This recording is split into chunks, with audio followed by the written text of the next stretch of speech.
na the comfort para doon sa mga napiktuhan. Amen? Dahil hindi naman po natin kayang pigilan itong mga pangyayari na to because this is the, sabi nga ng iba, is the act of God. No? Sabi po sa mga insurance, sabi po sa mga, this is the act of God na wala pong masisisi. Sinisisi ang Diyos. Parang gano'n. Kasi act of God. But right now, brothers and sisters, sa ating pong pag-uusapan, it is not a coincidence, no, na ating pong pag-uusapan ng mga bagay patungkol po dito. Hallelujah. Gaya nga po ng sabi po ng verse na ating pag-aaralan at ang ating mga nakikita na didinig. Sabi nga in 2 Chronicles chapter 7 verse 14 to 16, sabi po dito, if my people, or ngunit kung ang bayang ito na nagtataglay ng aking karangalan ay makapagpapakumbaba, manalangin, hanapin ako at talikuran ng kanilang kasamaan, papakinggan ko sila mula sa langit. Patatawarin ko sila sa kanilang mga kasalanan at muli kong pasasaganain ang kanilang lupain. And 15, babantayan ko sila at papakinggan ko ang mga panalangin inialay nila rito. Pinili ko at inuukol ang templong ito upang dito ako sambahin magpakailanman. Lagi kong babantayan at mamahalin ang templong ito magpakailanman. Brothers and sisters, the Lord is talking to Solomon, Solomon in these verses, na ito po ay katatapos lamang ng Second Temple construction. Ito pong Second Temple ay inalay ni King Solomon to the Lord, na ang sabi po dito, ito po ang templo na dito po katatagpuin ng Panginoon ang kanyang mga hinirang. Amen. But take note, lagi po natin nakikita po ito, amen? Lagi po nadidinig that if my people, no, ay bumalik loob sa Panginoon, patatawarin po sila. In 2 Chronicles chapter 7, 14. But you know, there's a promise.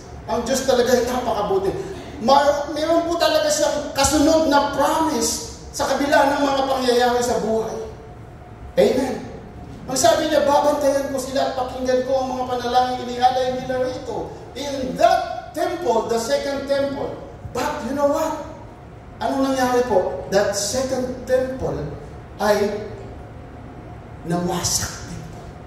Yung Second Templo na yan ay nawasak din.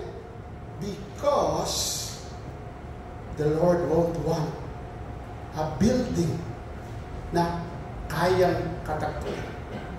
Kundi itong templo, the third temple na gusto ng Panginoon, not this third temple na gusto nilang itayo, but your temple. The Holy Spirit who is inside of you, you are the temple of our Lord. Amen. We are the temple. Amen.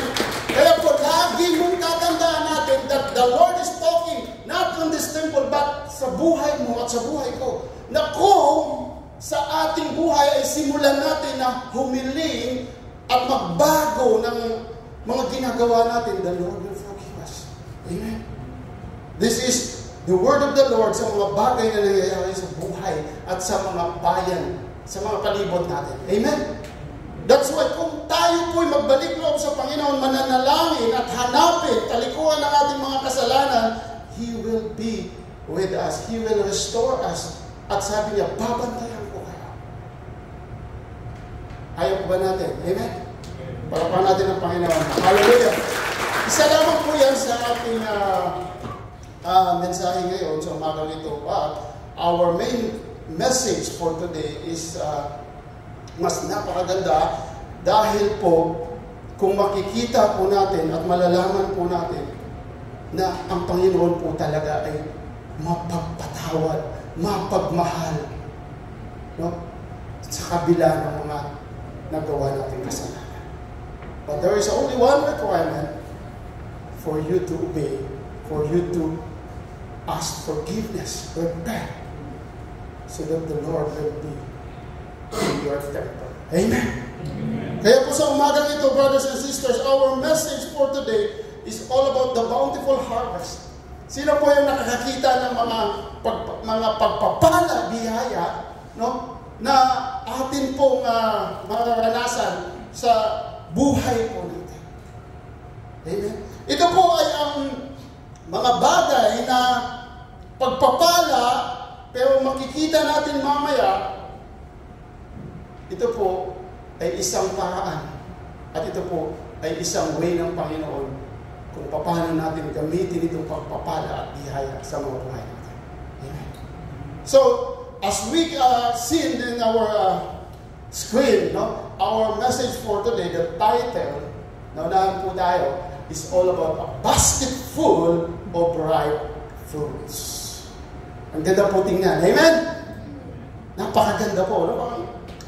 Kaya sana po magkakaroon tayo, may magregalo po sa atin. Hallelujah. Napakaganda. Lahat po tayo magkakaroon ng ganyan. Nakakatuwa. Di ba pag binirgaluhan ka ng fruits, wow, masarap ito. But mind you, brothers and sisters, this is all about the preparation. This is all about for the future coming of our King, Jesus Christ. Ang ating pong pag-uusapan ay ito po ay hindi kilala halos at hindi laging tinatalakay. Ito po ay in the Old Testament, na kung makikita po natin, ito po ay isang minor prophet. He is untrained minor prophet. Hindi po siya trained, siya po ay pipitsuging prophet lang na sabi ng Biblia. Amen. He is Amos.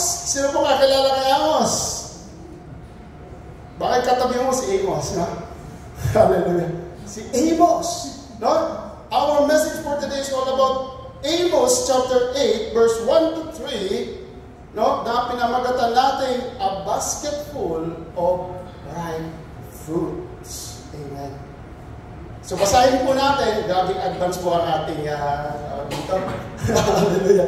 Laging advance po ang ating hinihinay. Slow and steady wins the race. Amen. Hallelujah. Hinahinay lang po tayo. Kasi ninanamnam pa po natin yung ating mensahe. Amen. Hallelujah.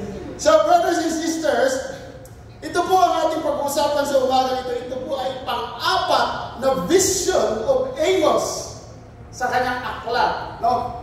Na matatagpuan sa Old Testament. So, mind you, kung kilala niyo si Amos, pero alam ko, kahit ako, hindi siya masyadong familiar. Amen? Si Amos. No? Kilalanin natin si Amos mamaya. So, sabi po dito, ito na po. Then the sovereign Lord showed me another vision. In it I saw a basket filled with ripe fruit. What do you say, Amos? The Lord asked.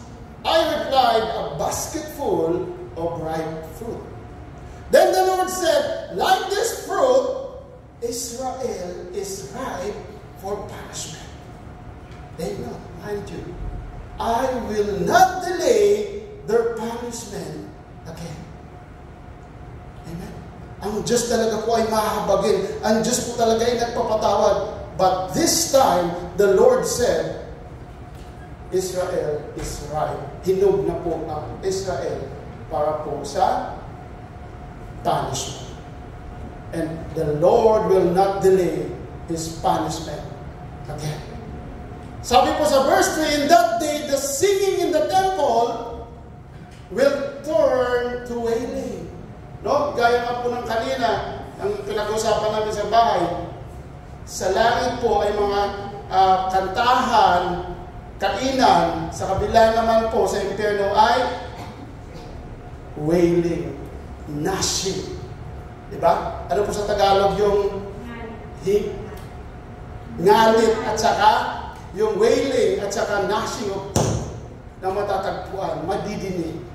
Sabi po dito, dead bodies will be scattered everywhere. They will be carried out of the city in silence. I, the sovereign Lord, have spoken. Amen.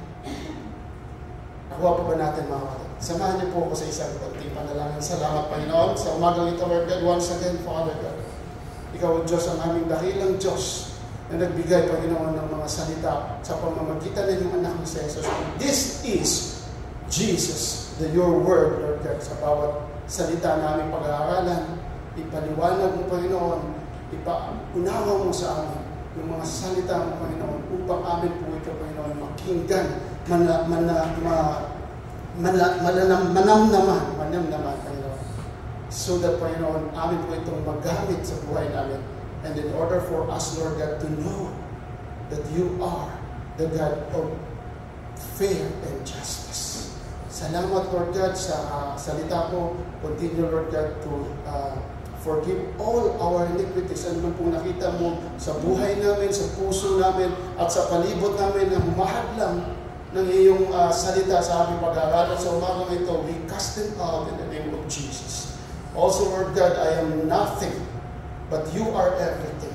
Kaya sa umagang ito, samahan niyo po kami. Let your words be a healing for all of us. No? It is your word to comfort for all of us. Salamat, Panginoon. Sa umagang ito, we give you all the praises and glory in Jesus' name. Amen. Hallelujah. Salamat. So, sabi po dito sa Tagalog, ipinakita naman sa akin ng Panginoong Yahweh ang isang basket ng prutas. Sinabi niya, Amos, ano nakikita mo? Isa pong basket ng prutas. Sagot ko. At sinabi sa akin ni Yahweh, dumating na ang wakas ng Israel. Ang pagpaparusa sa kanila, di ko na may pagpaliban pa. At sa araw na yon, malulungkot na awitin ang maririnig sa palasyo. May mga bangkay na naghahambalang sa labas at maghahawit ang katahimikan. Brothers and sisters, bakit kaya ganito ang sinabi ng Panginoon sa kay Amos? And by the way, tingnan po natin kung sino si Amos. Gusto niyo ba? Amen. Gusto kilalanin po natin kung sino si Amos. Hallelujah.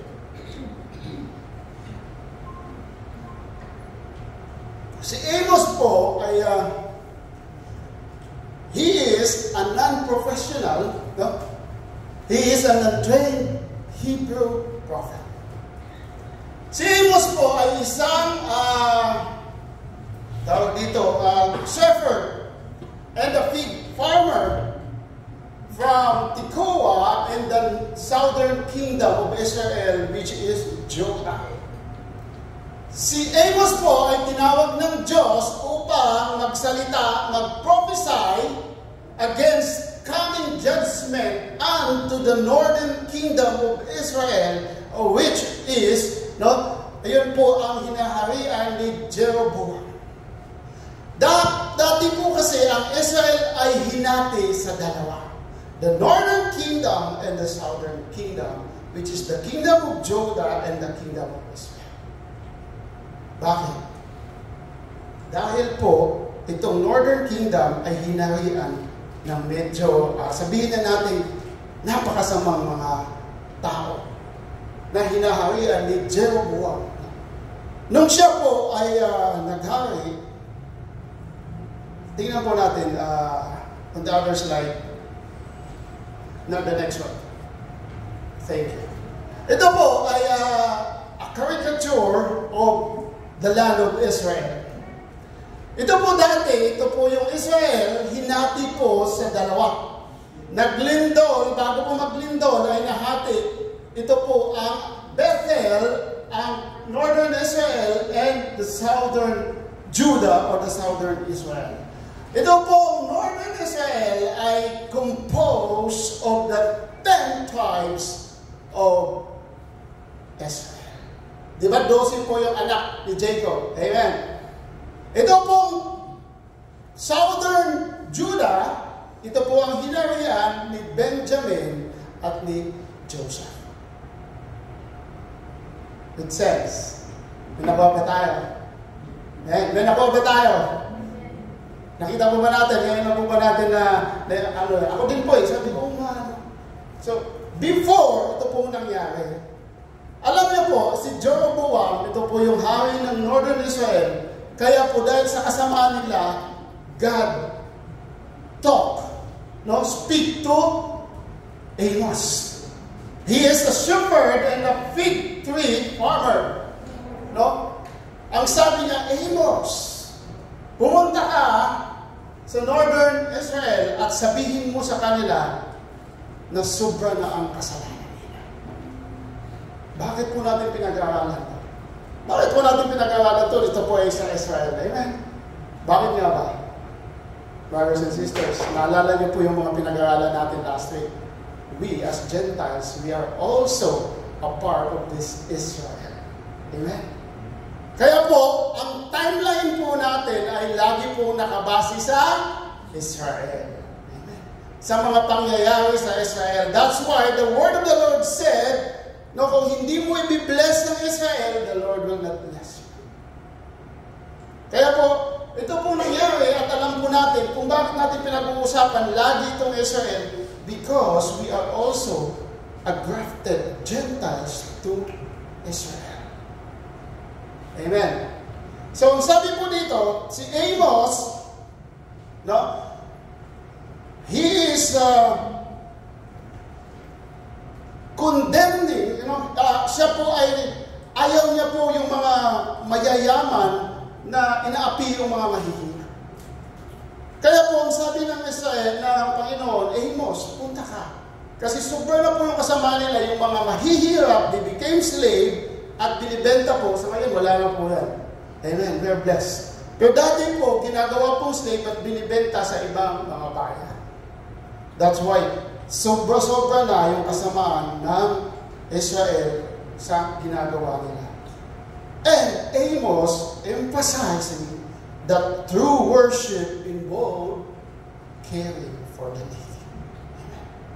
Yung pagsamba, yung pagpuri sa Panginoon, hindi lamang po, no, pag-awit, pakikinig, paggawa, kundi at paggawa ng mabuti, lalong-lalo na po sa mga nangangailangan. Amen.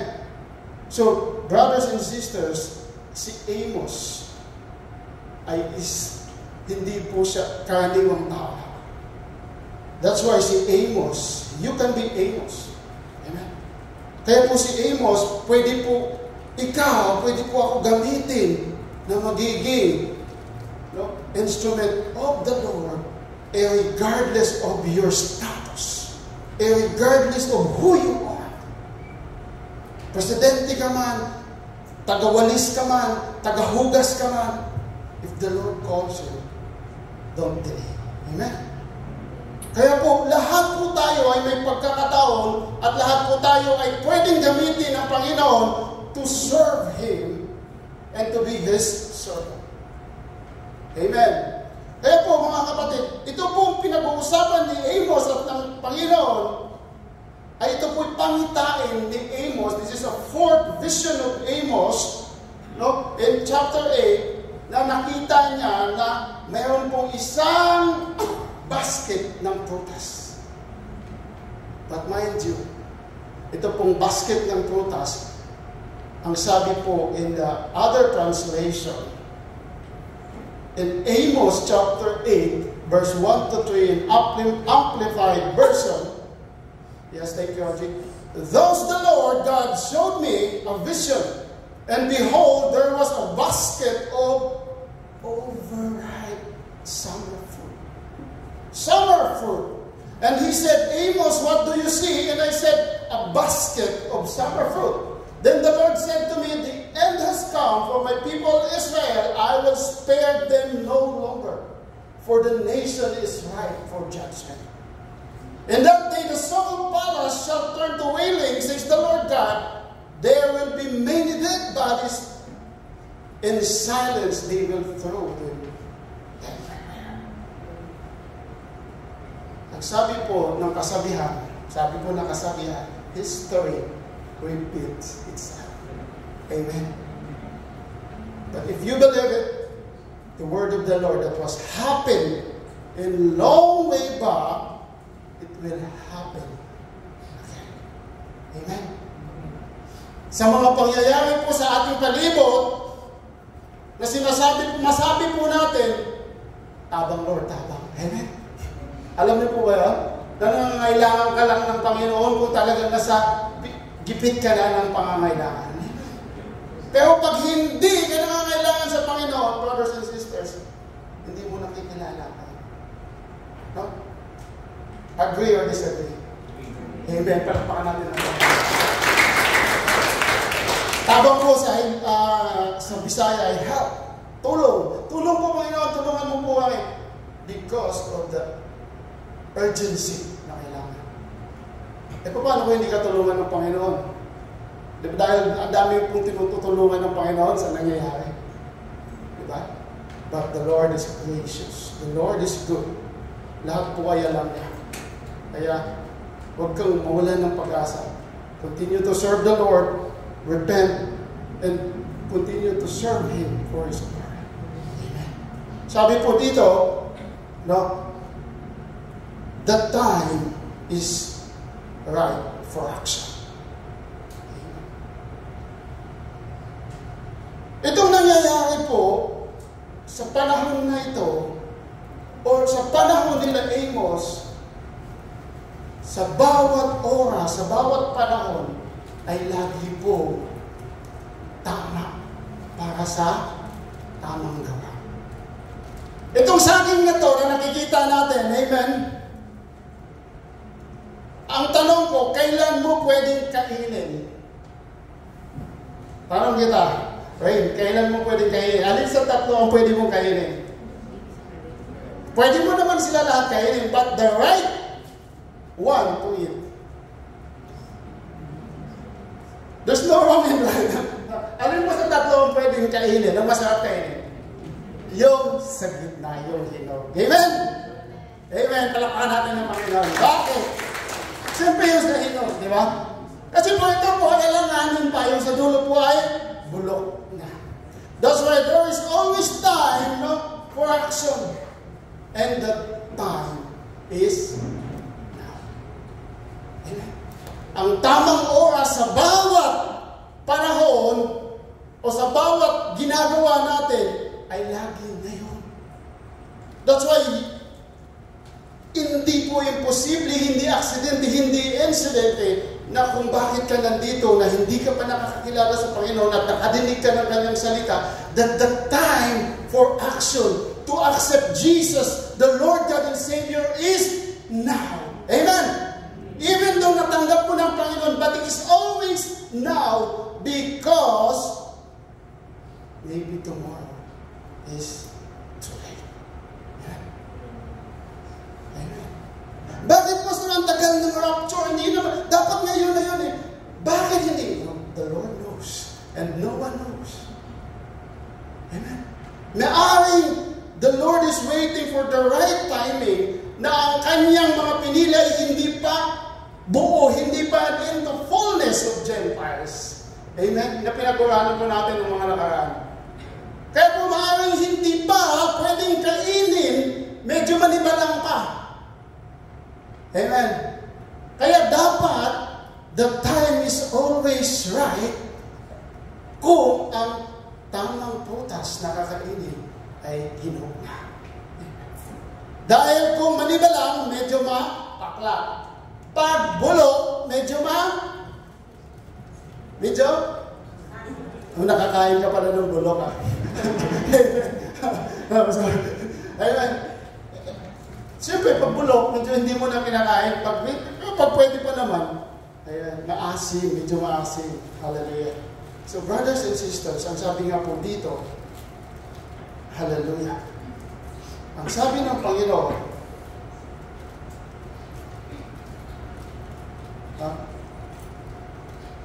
bakit ang prutas ay laging sa summer hinaharvest?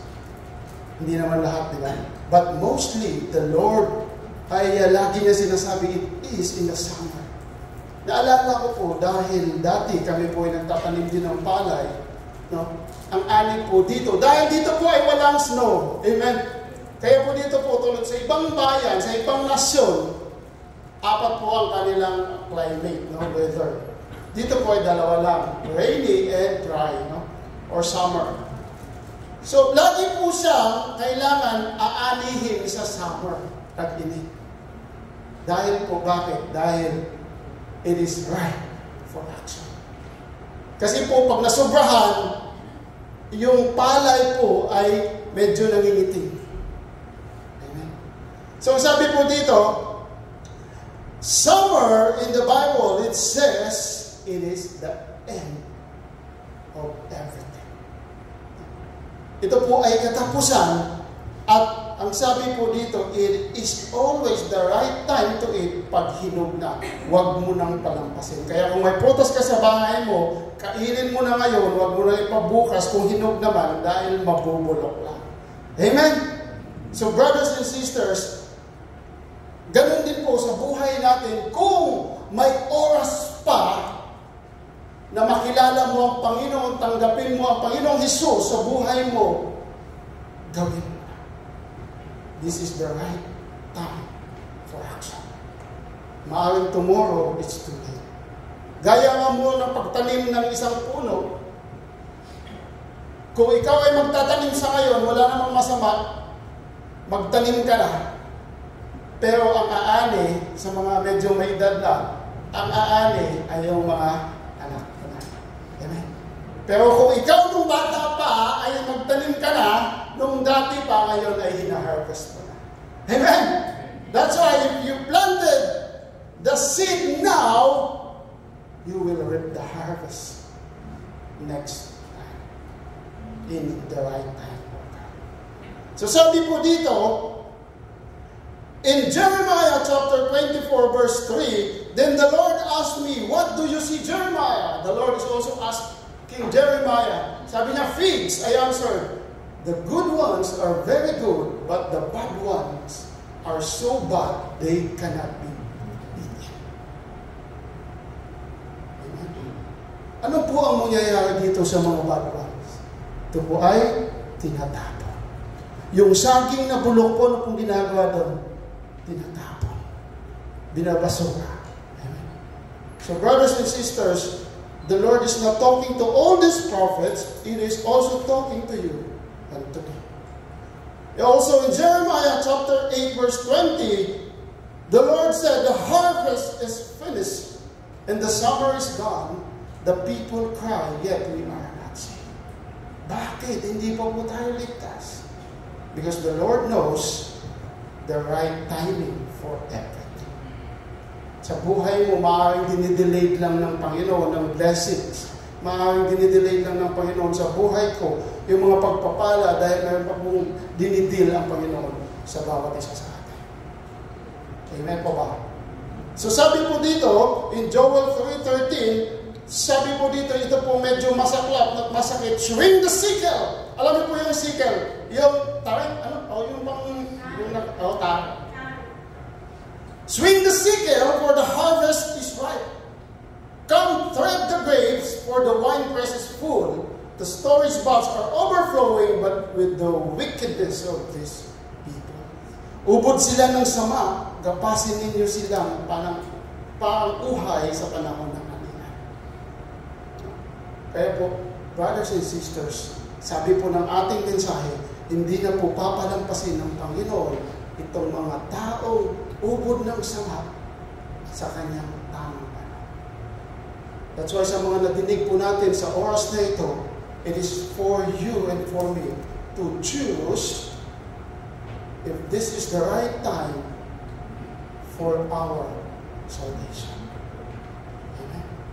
Huwag na natin ipabukas pa at maaaring hindi na po natin makikita.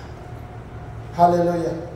Ang sabi po dito in Revelation, because now the days are in Revelation, after that, another angel came from the temple in heaven, and he also had a sharp sickle. Then another angel who had power to destroy with fire came from the altar. He shouted to the angel with sharp sickle, swing the sickle now to gather the cluster of grapes from the vines of the earth, for they are ripe for judgment. Kung bakit ang nasabi na ng Panginoon, yung Israel na sobrang sama, and how much more sa ngayon. Hindi lamang po Israel, kundi tayong lahat. Amen. Lahat na bansa. Dahil siguro naman ay common po ang nakikita natin sa mga pangyayari sa palibot natin. Kung may lindol po dito, ganun din po ang lindol sa kabilang bayan, sa kabilang bansa. May baha, dahil mahirap. Amen. So brothers and sisters, huwag na po natin palampasin. Ang Panginoon ay lagi po siyang may grace. Don't let this grace end because maybe it's too late. Yung biyaya ng Panginoon, huwag na po natin palampasin. Because one day, we cannot see grace. Amen. Because after the rapture, the grace ends and the work starts. Ano ibig natin sabihin? Yung biyaya ng Panginoon ay hindi na po sa Kanyang biyaya lamang tayo naligtas kung tanggapin natin siya, kundi sa mabuting gawa o sa iyong gawa after the tribulation hanggang manatili ka na hindi mo i-deny ang Panginoon, that's work, you will be saved. Nakuha po ba natin? That's why hindi na po natin hayaan, no? Na mangyayari pong mga bagay. Ang sabi po ng isang idiom of sayings, let's make hay while the sun shines. No? Gugawa na po tayo ng mga uhay. Ito po mga uhay ba? Habang tag-init pa. Bakit? Kasi po, maaaring pagtagulan na, nabigat na po yan, hindi mo na po siya masyadong ilumaro. At hindi mo na po siyang ma-stop. No? Sabi po dito, making hay while the sun shines, dahil magagawa mo lamang po ito sa tag-init. Amen? At ito po ay iyong may stock because this is also for food. Hindi po sa tao, kundi sa mga hayop. Kaya po this the sayings that let's make hay when the sun shines. No, ito po ay kasabihan na habang may panahon pa at may sikat pa ng araw, gawin na natin. Amen? Dahil po maaaring bukas ay tagulan na. Kasi di ba pag tagulan, masarap manatili sa bahay. Amen? Huwag naman po tayo, di ba masarap, minsan kahit tagulan pag linggo, salamat po sa bawat isa na kahit tagulan po nandito sa linggo. Amen? Pero minsan, ang sarap po talaga, huwag na muna akong magsimba kasi tagulan, di ba? Ang hirap lumabas, ang sarap matulog. Amen? So, sabi po dito, making hay while the sun shines, no? Ito po ay isang katulad ng langgam. Alam niyo po yung langgam? Masipag daw, sabi ni RJ. Amen? Masipag. Alam mo ba? Nakakatawa po kahit ngayon ko lang naintindihan ng mga dati, kada kita ko ng langgam. Kahit sa bahay, pag nakakita kami ng langgam, pinapatay po namin. Bakit? Alam niyo kasi nga, minsan kahit nangangagat, masakit. Ibang klaseng langgam. But you know what? Kawawa naman yung langgam na pinapatay natin. Bakit? Naging masipag lang naman sila sa paghanap buhay. Amen? Oh, kasi po, ang dami kasing bumuk eh. Kaya maglinis din tayo pag may time. Amen? Kaya po, totoo. Amen? Nakarelate po ba tayo? Kaya po, pag may langgam, ang sipag ng langgam, tularan po natin. Amen? Oh, sabi po dito, no, be like an ant. Ang langgam po ay kahit saan mo makita, kasi po naghahanap buhay. No? Ang langgam ay kahit anong gawin niya, basta makakahanap lang po siya ng pagkain para ma-save niya dahil malapit na ang tag-ulan. And you know what? Kahit tag-ulan, ang langgam, makikita mo pa din kahit saan. Alam mo kasi minsan ang ugali po talaga ng bawat tao, bawat Kristiyano, o bawat mananampalataya.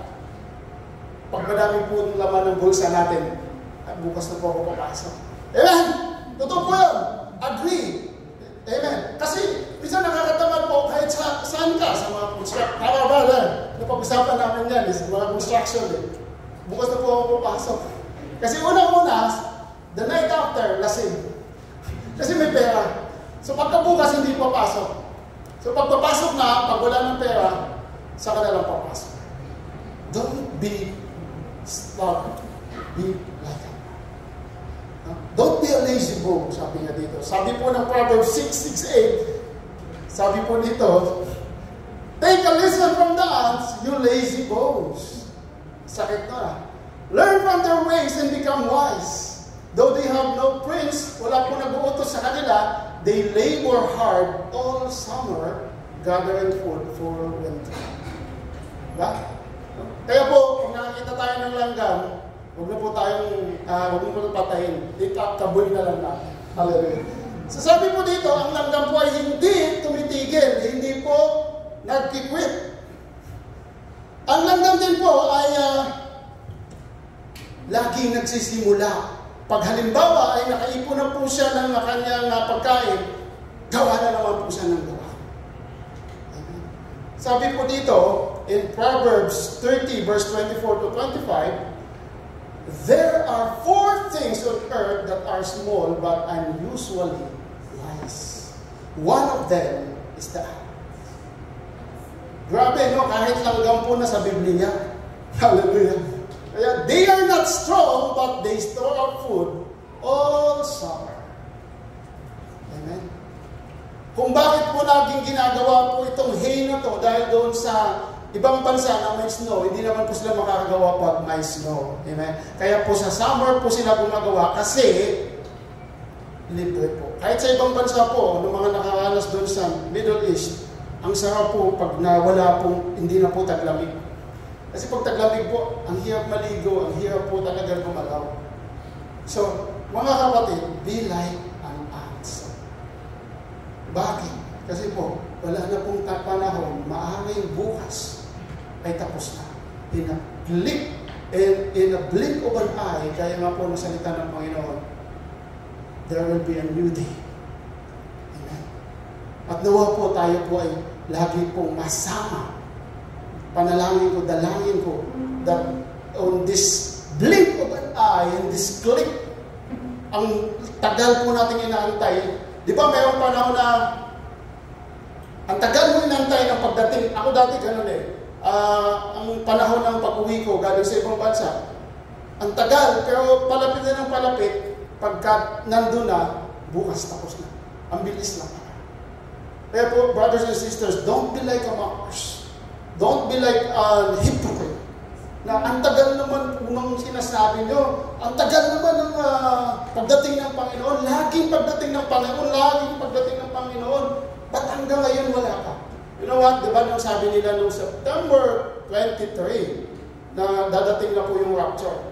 Some of them says, alam mo, daming nakatanggap ng basher, ng mga nagsabi ng day. So brothers and sisters, kasi po, ginawa lang naman po nila yun dahil according to the Bible, at that's only their basis. But kahit na, the word says, even Christ doesn't know the time of the Lord's coming.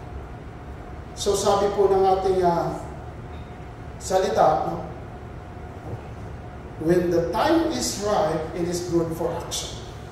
And let us continue to make haste while it is summer or when the sun steals.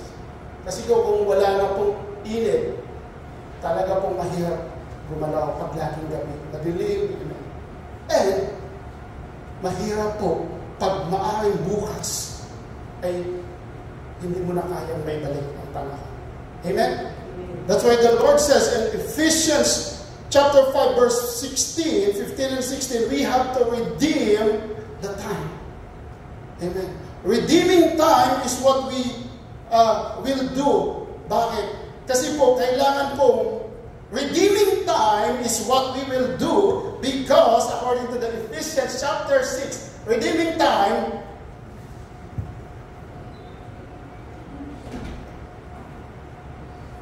we have to redeem the time. Hallelujah. In Ephesians chapter, nasa taas lang ng konti ate. Redeeming time. Oh, okay na. Ephesians 5, 15 to 16. Hallelujah.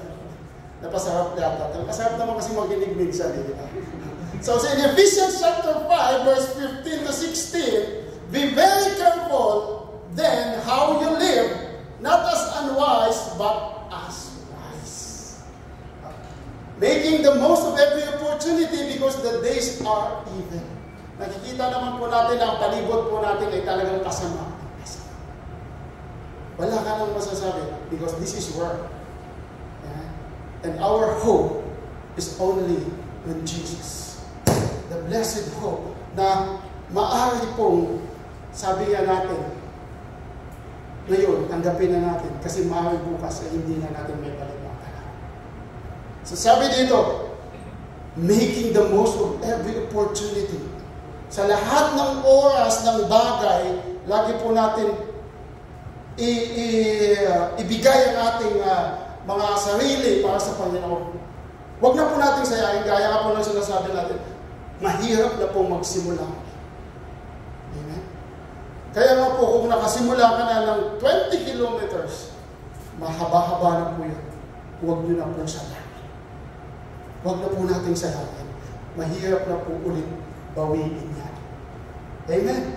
Because the time cannot be, hindi po siya maigaling. No? Kaya, hindi mo na po sabihin mong maaaring bukas ay pareho lang na 24/7, but hindi na po siya 2024 o 2025. No? Kaya po laging tumatanda yung tao kasi po, hindi na po maibalik. Amen? Sa langit lang po siguro tayo hindi tumatanda. Amen? Hallelujah pala namin ang Panginoon. So sabi po dito, no? In Amos chapter 11 verse 12, sinabi ng Panginoong Yahweh, darating din ang araw na papairalin ko sa lupain ang taggutom. Take note, mga kapatid. Magugutom sila, ngunit hindi sa pagkain. That not because of the basketful of fruit, kundi sa pakikinig ng aking mga salita. Bakit? Because sabi nga natin, the grace will end soon. At ang paghahayag ng salita ay pagpababawal na po nila. May mga Biblia, susunugin na po ng mga antikristo, hindi mo na po makikita. That's why right now, kung hindi ka pa sure na mayroon kang reserve, mayroon kang mga salita ng Panginoon sa buhay mo, gawin mong ginto. Kasi lagi mo siyang maalala. Lagi kang may memory verse sa buhay mo. Kasi in the time na hindi ka makasama sa pagdating ng Panginoon, magugutom ka kung wala kang bahala. Because the word of the Lord said, magugutom sila, ngunit hindi sa pagkain. Mauuhaw sila, ngunit hindi sa tubig, kundi sa pakikinig ng aking mga salita. Mula sa hilaga, papuntang timog, mula sa silangan hanggang kanluran, hahanapin nila ang salita ni Yahweh, subalit iyon ay hindi na matatagpuan. This is the word of the Lord, and this will be going on. This is a prophecy once again, na kung bawat isa tayo ay makikinig at makikinig, buksan ang ating pandinig, at atin pong isa puso, isa buhay, magagawa po natin. Amen po ba? Amen. So, mga kapatid, in Matthew 24 verse 39, unfortunately, sadly, people didn't realize what was going to happen. Diba sa Genesis, until the flood came and swept them all away, that is the way it will be. The Son of Man comes. Ang sabi po nila, don't be like a mockers, don't be like a scoffers, don't laugh. No? In the word of the Lord, maaaring hindi pa dumating ang tag-ulan, but you have to turn to Jesus before the door shuts. Amen.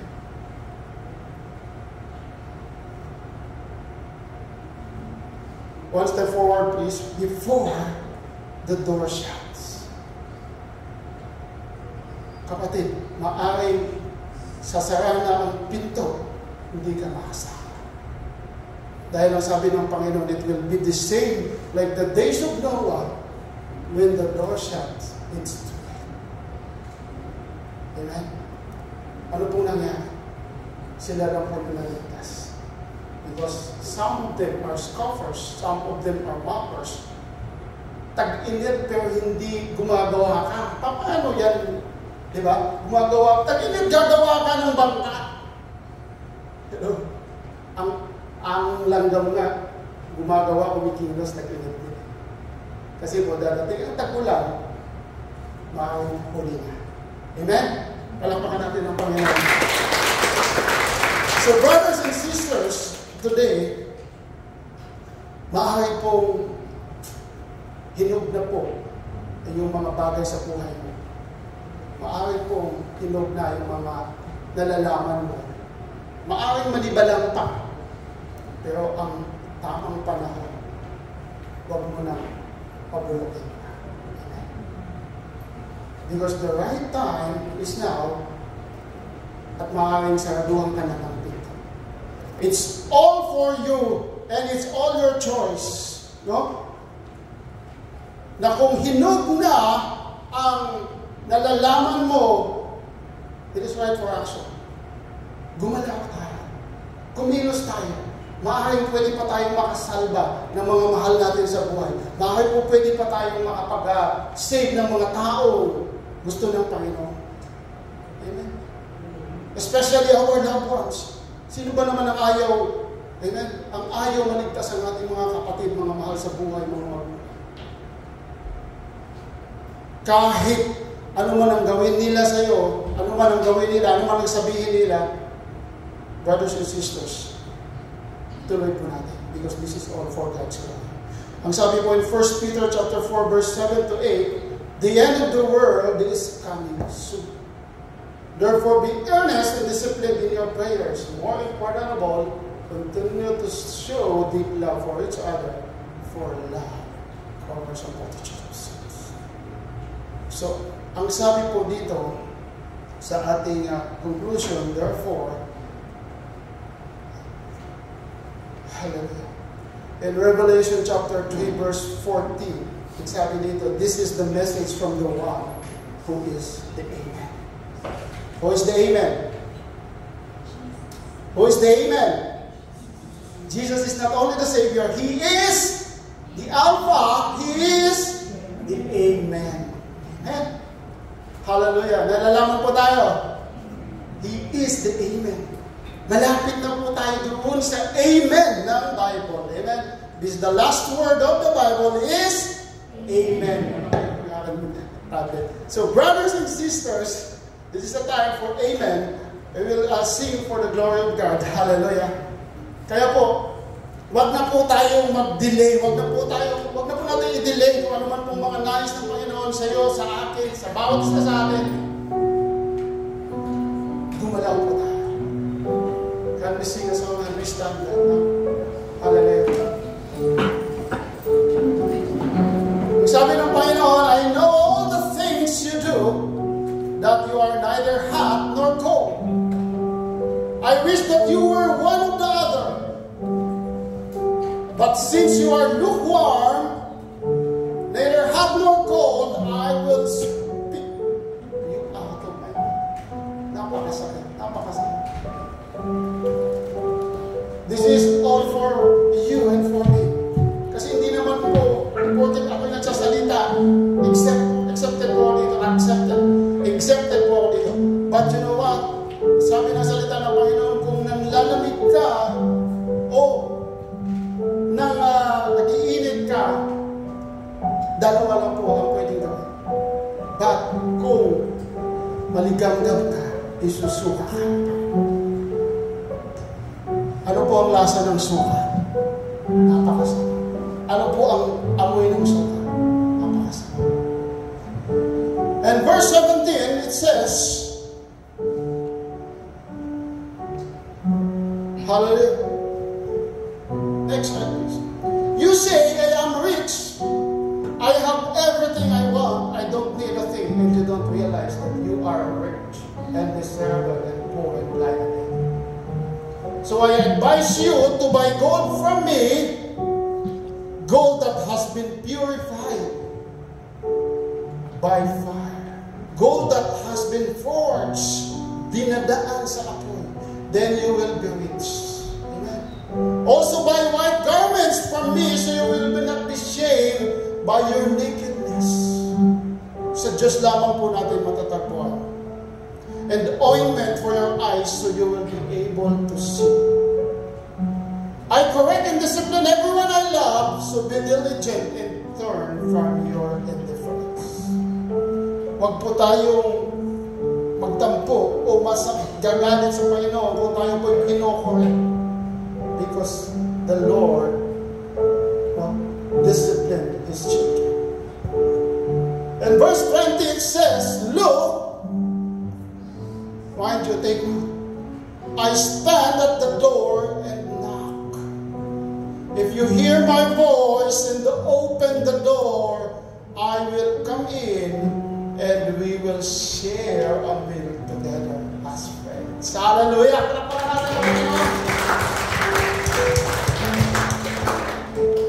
Mga kapatid, the word of the Lord is truly amazing. It's truly great. Kung nanamnamin po natin, kung isipin po natin, hindi na po natin makikita po ito sa susunod na mga araw. That's why take every opportunity that we have, that you have. Kung ano man po madidinig natin na mga salita dito, we will miss them in the times. Huwag mo na ipabukas, gawin mo na kung ano man ang nais ng Panginoon sa buhay mo, sa buhay ko. Sabi ng Panginoon, I stand at the door and knock. Kung makatok ako sa puso mo, tanggapin mo ako. Amen? If you hear my voice and if you open the door, I will come in. Amen? Ayaw po ba natin yan? Dahil ang gusto ng Panginoon ay makasama ka, makasama ako, magsalo tayo sa pagkain. Amen.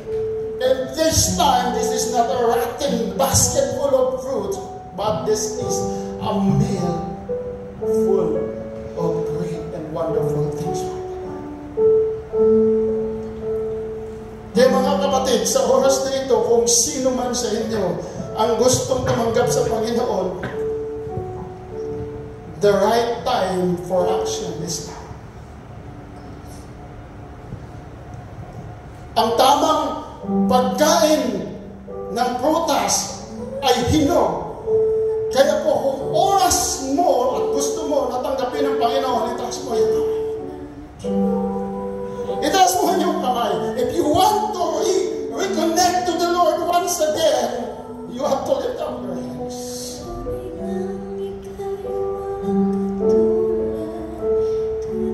I will pray for you. We will pray together. So that one day we will be with the Lord, sharing a meal.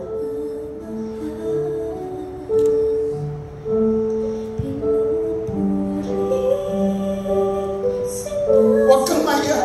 Huwag mo pansinin ang katabi mo. Kung gusto mong tanggapin ang Panginoon, ang sabi niya, look, I am in the door right now. I am outside the door. I am knocking. If you open the door and knock, I will come in and I will share a meal.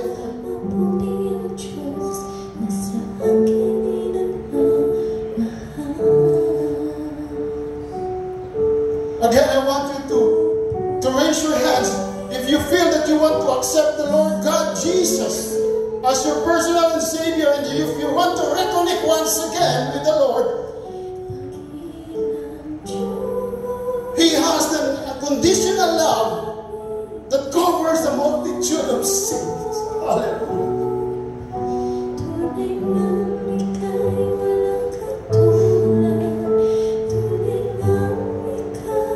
Itaas mo yung kamay once again kung ikaw yun. Sumunod ka sa akin, mga dalangin.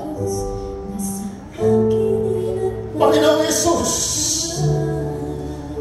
salamat po, Diyos, sa iyong buhay. Salamat po, Panginoon, sa iyong oras na ako yung tinawag at inalala.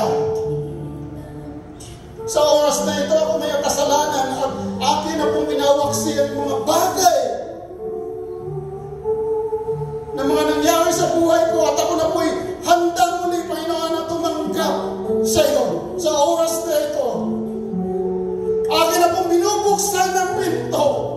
Hallelujah. Feel the presence of the Lord right now. He is in the door. Buksan mo yung pinto. Tanggapin mo ang Panginoon. And feel the embrace of the Lord.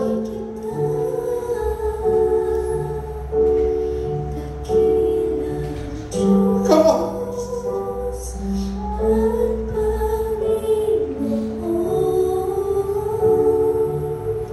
Let the presence of the Lord embrace you. Let the Holy Spirit talk to you. Speak to you. Salamat, Lord, sa iyong presensya. Ang umagang ito, akin na pumuli, ikaw tinatanggap sa buhay ko. At sa oras na ito, ako na pumuli isang bagong anak mo. Patawarin mo po ako, Panginoon, sa aking pagkukulang dahil ikaw ay hindi nagkulang. Salamat, Lord, sa iyong presensya, sa iyong pag-ibig, sa iyong pagmamahal.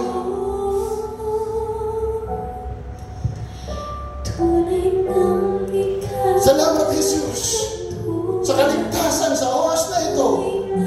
Amin na po ito tinatanggap at amin na po ito ipapamuhay. Ito po ay aming dalangin sa pangalan mo, Jesus. Father God, we thank you for all your people right now, for all your children in here.